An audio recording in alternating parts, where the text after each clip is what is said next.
Bapak Ibu Saudara, kita melanjutkan studi kita kristalisasi, masih kitab Yohanes, dan kita saat ini akan angkat satu tema, Parakletos atau penghibur, penolong, advokat atau Roh Kudus, ya biasa disebut begitu. Nah, kita masih dalam konteks Yohanes pasal 13, 14, 15, 16, 17, di mana pasal-pasal ini memiliki tema besar, yaitu hubungan. Kita sudah tahu itu ya.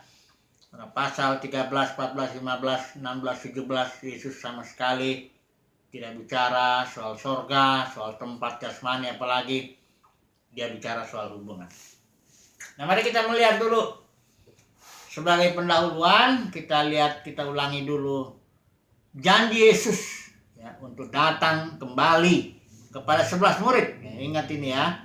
Jadi Yesus tidak janji aku datang lagi yang kedua kali. Ajaran itu ya 2000 tahun yang lalu belum datang.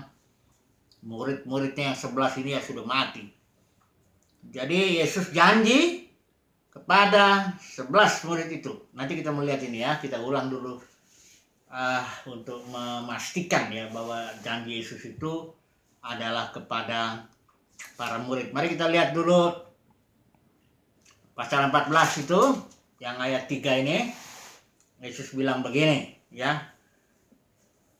Apabila aku telah pergi ke situ dan telah menyediakan tempat bagimu, aku akan datang kembali dan membawa kamu ke tempatku.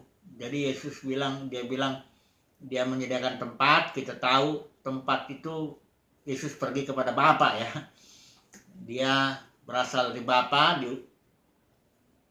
datang ke dunia, berinkarnasi, tubuhnya itu disalib, dia bangkit lagi, kembali kepada Bapa ya. Jadi kalau dikatakan aku datang kembali dan membawa kamu ke tempatku, itu artinya membawa kepada Bapa ya. Aku akan datang kembali. Ini yang Yesus ini ya. Aku akan datang kembali. Juga pasal 14 ayat 18 juga mengatakan sedemikian. Aku tidak akan meninggalkan kamu sebagai yatim piatu. Aku datang kembali kepadamu. Ini Yesus bicara kepada 11 murid. Aku datang kembali kepadamu. Coba kita lihat 14 ayat 23. Di sini juga dikatakan, jika seorang mengasihi aku, ia akan mengerti firmanku dan Bapa akan mengasihi dia, dan kami akan datang kepadanya dan diam bersama-sama dengan dia. Artinya di sini bukan hanya Yesus yang datang lagi, tapi juga bersama dengan Bapa ya, karena Yesus dan Bapa itu satu. Kemudian pasal 14 ayat 28, demikian juga firman Tuhan ini. Kamu telah mendengar bahwa aku telah berkata kepadamu, aku pergi. Tetapi perhatikan ini, aku datang kembali kepadamu. Jadi ini janji Yesus berulang-ulang ini dijanjikan kepada yang 11 murid itu. Aku tidak meninggalkan kamu yatim piatu. Kemudian pasal 16 ayat 16 ini. Ini juga Yesus mengulang ya. Katakan 16 ayat 16 ini, pasal 16 ini. Tinggal sesaat saja dan kamu tidak melihat aku lagi. Dan tinggal sesaat saja pula dan kamu akan melihat aku. Artinya Yesus akan hanya sesaat aja dia pergi. Dan sesaat kemudian murid-muridnya melihat lagi kembali Yesus. Ya. Bukan dibilang yang lain. Dia menyebut aku. Kamu melihat aku. Ya. Coba lihat ayat 22 ya, pasal yang sama ini, 16 ini ya. Coba di sini. Nah, demikian juga kamu sekarang diliputi sukacita, tetapi aku akan melihat kamu lagi. Ya, bukan hanya muridnya melihat Yesus, tapi Yesus pun melihat muridnya, dalam arti dia datang kembali. Jadi yang datang itu kepada murid itu adalah Tuhan Yesus ya. Ini harus ditangkap dulu, pegang dulu ya. Supaya jangan nanti kita melihat ya konsep Yesus datang kedua kali itu sudah tidak ada itu lagi ya, tidak bisa dipertahankan lagi itu. Saya juga sedang menulis itu kedatangan Tuhan ya. Jadi konsep kedatangan Tuhan kedua kali itu tidak ada di Alkitab ya. Jadi kita kembali ya kepada pendahuluan ini bahwa Yesus berjanji, poinnya ini pendahuluan kita ini, bahwa Yesus berjanji akan datang kembali sesaat aja, nggak lama ya. Yesus pergi, dia perginya kepada Bapa ya, setelah itu dia datang kembali hanya sesaat saja ya. Nah, ini janji Yesus. Oke, bagaimana dia datang? Nah, ini sekarang pertanyaannya. Bagaimana dia datang kepada murid-muridnya? Apakah dia datang lagi secara jasmani? Ya nggak mungkin, karena Yesus sudah mati, dia bangkit. Nah, dia datang dalam bentuk roh itu. Ya, ini yang mau kita bicarakan ya. Apa roh itu? Mengapa harus roh? Dan bagaimana roh itu bekerja? Ini yang sedang 3 poin yang kita mau bahas ini ya. Secara singkat tentunya, apa itu roh? Mengapa harus roh? Dan bagaimana roh ini bekerja? Yang pertama, roh ini disebut penolong yang lain, pasal 14 ayat 16 ya. Katakan di sini pasal 14 ayat 16, aku akan minta kepada Bapa dan ia akan memberikan kepadamu seorang penolong yang lain supaya ia menyertai kamu selama-lamanya. Penolong yang lain ya. Istilah penolong ini kita tahu itu parakletos, itu artinya itu advokat, intercessor, comforter, consoler, helper, sama itu artinya, penolong lah ya. Nah, persoalannya yang lainnya ini yang lain ini kita harus perhatikan dulu sedikit ya. Ada 2 istilah Yunani untuk kata yang lain itu. Yang pertama alos, yang kedua heteros. Kalau alos itu yang lain, tapi pengertiannya the other of the same kind. Penolong yang lain, tapi sebenarnya sama. Ya dia juga. Ya. Kalau heteros itu yang lain, tapi berbeda dengan yang sebelumnya disebut. Jadi benar-benar lain gitu loh. Ya. Nah, yang dipakai di pasal 14-16 ini adalah alos. Jadi penolong yang lain yang Yesus maksud itu bukan lain berbeda sama sekali, bukan begitu. Bukan heteros, tapi yang lain, tapi sebenarnya dia juga. Sama ya. Nah itu kenapa? Karena memang Yesus juga yang datang itu sebenarnya. Ya. Hanya dalam bentuk roh. Ya. Setelah dia mati bangkit ya. Surat Korintus bilang, Adam yang akhir menjadi roh. Ya. Kemudian Korintus juga katakan, Tuhan adalah roh. Jadi di sini penolong yang lain jangan menganggap itu lain, bukan Yesus. Tidak ya, itu Yesus ya. Tuhan Yesus datang kembali dalam Roh Kudus itu. Ya, ini dia parakletos ya. Yesus sendiri parakletos ya. Dia parakletos, tapi ini ada satu lagi yang dibilang parakletos yang alos itu, yang lain tapi the same kind. Oke. Kemudian roh ini juga disebut roh kebenaran. Kita lihat pasal 14 ayat 17 ya. Ya, yaitu roh kebenaran. Aletheia istilah Yunani itu sebenarnya bisa diterjemahkan reality. Roh reality. Reality itu artinya apa adanya sesuatu. Saudara kalau melihat ini pulpen ya. Kalau saya tutup, saudara nggak saya tahu ini sebenarnya apa di balik ini. Apa adanya sesuatu. Ya, begitu dibukakan, baru ketahuan inilah bahwa sesuatu itu adalah pulpen. Ya, dunia ini penuh dengan kepalsuan ya, penipuan ya, karena bapak segala dusta itu penguasa dunia ini. Nah, roh itu kalau turun dia kasih tahu apa sebenarnya. Yang pertama, dia tuh akan kasih tahu, karena roh itu datang kepada kita, dia akan kasih tahu, engkau sudah ditebus. Engkau anak Allah. Dosamu sudah diampuni. Itulah realitanya. Itulah apa adanya yang sebenarnya. Nah, iblis bicara lain lagi. Nah, engkau bukan anak Allah. Engkau masih berdosa. Ya, engkau orang berdosa. Itu kita bukan orang berdosa. Dulunya ia begitu. Tapi setelah Roh Kudus datang, ya kita percaya Tuhan Yesus, kita dibilang orang kudus. Ya, tapi iblis ini berusaha supaya kita tidak percaya akan apa adanya sesuatu, apa adanya diri kita ini. Apa adanya diri kita ini adalah kita orang tebusan, orang kudus. Dosa kita sudah diampuni, ya. Kita sudah diberkati, kira-kira begitu ya realitanya ya. Reality, apa adanya sesuatu. Lawannya itu ya itu apa adanya ya, kayak ilusi begitu ya. Penipuan gitu ya. Ini. Kebenaran itu artinya itu, ya, reality. Nah, roh ini kalau datang dia kasih tahu yang sebenarnya itu.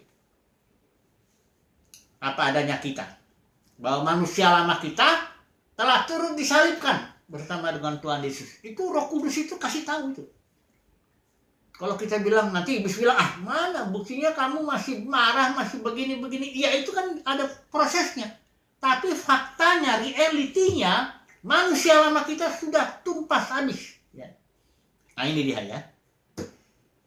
Ini proses Roh Kudus terus kasih tahu apa adanya sesuatu itu tentang kita, ya, tentang Tuhan Yesus, tentang Bapa, tentang segala sesuatu, ya. Tapi iblis ini terus dia berusaha mendustai. Tapi kita belajar melalui proses kita masuk ke dalam reality, masuk ke dalam kebenaran, ya. Aletheia. Oke. Kemudian ini Roh Kudus ini dibilang juga penghibur, ya, Parakletos. Kita sudah tahu tadi artinya itu advokat, intercessor, comforter, consoler, helper, sama itu ya. Oke. Sekarang kita masuk poin kedua. Mengapa? Ya maksudnya mengapa Roh Kudus itu harus ada penolong, mengapa? Ya. Ya, mari kita perhatikan lagi kembali, kita ulangi lagi yang pasal 14 ayat 3 itu. Tuhan Yesus itu bilang, ya. 14 ayat 3 ini ya. Dan apabila aku telah pergi ke situ, ini ingat ya, pergi kepada Bapa ya. Jangan selalu bayangkan tempat jasmani, bukan. Atau sorga bahkan itu bukan. Dan telah menyediakan tempat bagimu, aku datang kembali dan membawa kamu ke tempatku. Maksudnya membawa kamu kepada Bapa. Ini ingat ya, sama sekali ini kan temanya ini hubungan. Saya bilang I am the way, the truth, and the life. Yesus itu the way, jalannya pribadi. Terus destinasinya, tujuannya juga itu pribadi. Ya, no one goes to the Father. Nggak ada tempat, nggak ada bicara sorga, nggak ada. Itu semuanya jalannya pribadi, tempat itunya juga, destinasinya juga pribadi. Jadi, kenapa Roh Kudus harus ada ini? Karena Roh Kuduslah nanti akan membawa murid-murid kepada Bapa. Perhatikan di sini dia. Aku pergi ke situ untuk menyediakan tempat bagimu, dan apabila aku akan datang kembali dan membawa kamu ke tempatku, kata Yesus. Jadi aku datang lagi dalam bentuk roh, aku akan bawa kamu kepada Bapa. Jadi tugas utama Roh Kudus itu membawa murid-murid kepada Bapa. Bukan bawanya ke surga, pengertiannya lokasi geografis tertentu, jalannya dari emas. Mari dulu kita lihat dulu situasinya, kondisinya begini. Bapa Tuhan itu adalah roh, dia berada dalam kekekalan. Alkitab hampir tidak bicara soal kekekalan itu. Karena ini Alkitab ini konteksnya waktu, ya. Beda waktu dan kekekalan, beda dimensi itu. Ya, nah Bapa yang kekal ini menciptakanlah sorga, bumi, dan bawah bumi. Kalau sudah lihat di Wahyu pasal 4 itu, pasal 5, waktu Matra itu Bapa di sorga pegang gulungan kitab, tidak ada yang bisa buka, baik yang di sorga, di bumi maupun bawah bumi. Jadi ini perhatikan, coba lihat, sorga, bumi, bawah bumi. Ini dimensinya beda. Bumi ini dimensi, kalau ilmuwan bilangnya dimensi 3, dimensi ruang dan waktu. Kalau satu dimensi itu kan garis, 2 dimensi bidang, 3 dimensi ruang. Jadi kalau alam semesta ini ruang, tapi juga waktu. Karena Tuhanlah menciptakan waktu itu, ya. Segala sesuatu dimasukkan ke dalam waktu dan harus bertumbuh di situ, ya. Jadi dimensi yang pertama ini ruang dan waktu, alam semesta ini. Nah, Bapa di sorga jelas lebih besar dari alam semesta, karena bukan Bapa tinggal di alam semesta, tapi alam semesta ini yang tinggal di dalam Bapa, karena Bapa dalam dimensi yang lebih tinggi, yaitu dimensi kekekalan. Sorga juga diciptakan. Untuk apa sorga diciptakan? Bapa di sorga meletakkan tahtanya di situ. Saudara, kalau kita Wahyu pasal 4, pasal 5, begitu Yohanes dibukakan itu tentang sorga, dia melihat satu poin di situ. Segala sesuatu sentralnya itu di tahta itu. Tahta ini bicara otoritas, bicara pemerintahan. Jadi Bapa di sorga memerintah itu melalui sorga itu, tahtanya di situ, memerintah segala sesuatu itu. Baru bawah bumi ini ya orang yang sudah mati masuk sini. Nanti kita bicara ada Firdaus, ada ruang yang enaknya dan tidak enaknya. Ini 3 dimensi yang berbeda, ya. Dan Yesus tidak membawa murid-murid kepada sorga. Yesus membawa murid-murid kepada Bapa, ya. Jadi Yohanes pasal 13, 14, 15, 16, 17 tidak bicara sorga ini, tapi bicara Bapa. Destinasinya adalah Bapa. Tujuannya itu adalah Bapa. Jadi kembali, ini mengapa harus roh? Ya roh itu tujuannya ya untuk membawa murid-murid kepada Bapa. Nah, poin yang terakhir ini sekarang, bagaimana caranya roh itu membawa murid-murid, membawa kita kepada Bapa? Caranya, karena roh ini adalah roh pemberi hidup, zoe, hidup kekal, ya. Mari kita melihat pasal 17 itu. Apa sih hidup kekal itu? Zoe, ya. Ini dia hidup kekal itu. Yohanes 17:3.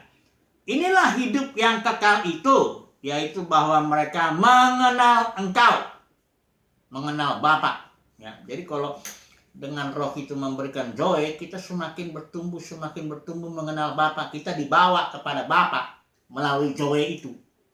Karena tanpa zoe ya kita nggak bisa mengenal Bapa. Kita beda, ya, beda jenis hidupnya. Ibarat kayak kucing sama saya. Mana mungkin kucing kenal saya? Karena kucing punya jenis hidup yang berbeda dengan saya. Saya punya jenis hidup secara bawaan lahir itu suke, jiwa, hidup jiwani saya. Ya, kucing beda. Biarpun ngomong apa, misalnya kucing pun bisa ngomong, nggak akan bisa kenal saya dia. Karena kita beda hidup, beda jenisnya. Ya. Nah, caranya murid itu dibawa kepada Bapa ya harus sama jenisnya.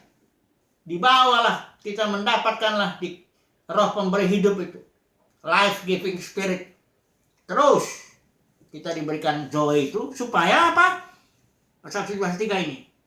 Supaya kita mengenal Engkau sesungguhnya Allah yang benar dan mengenal Yesus Kristus yang telah Engkau utus. Pengenalan.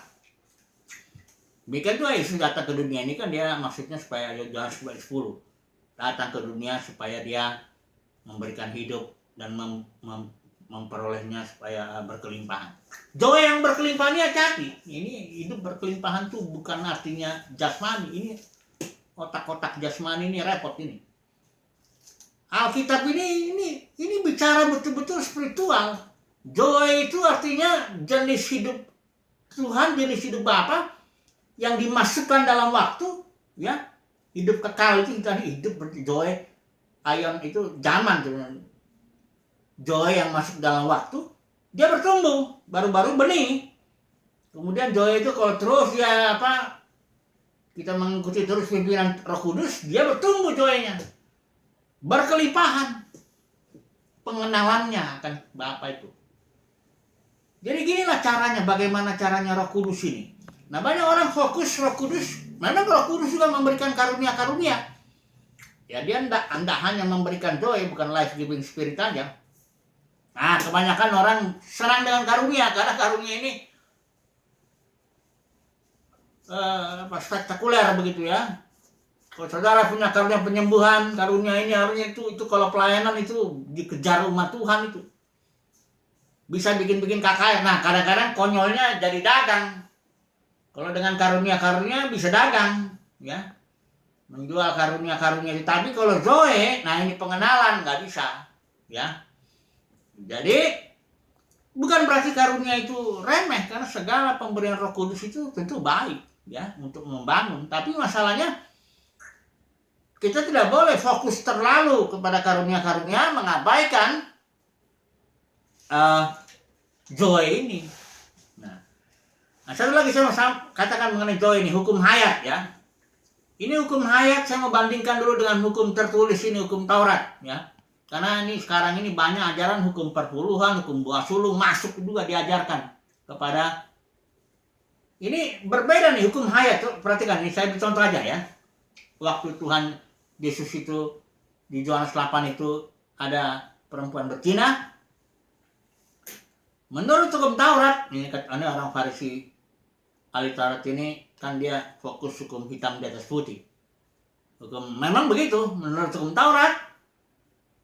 Ini perempuan harus dirajam, ya betul itu. Yesus kan ditanya, menurutmu bagaimana ini? Maksudnya mau dijebak itu Yesus itu. Yesus terus menunduk, dia menulis di tanah tuh. Banyak orang nggak tahu apa yang Yesus tuliskan, memang Alkitab itu nggak bilang.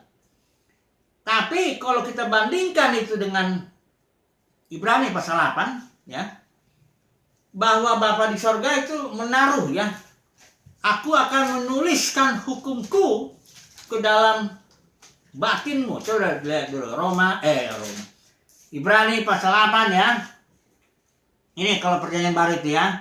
Ayat 10. Maka inilah perjanjian yang kuadakan dengan saudara-saudara waktu itu, demikianlah firman Tuhan.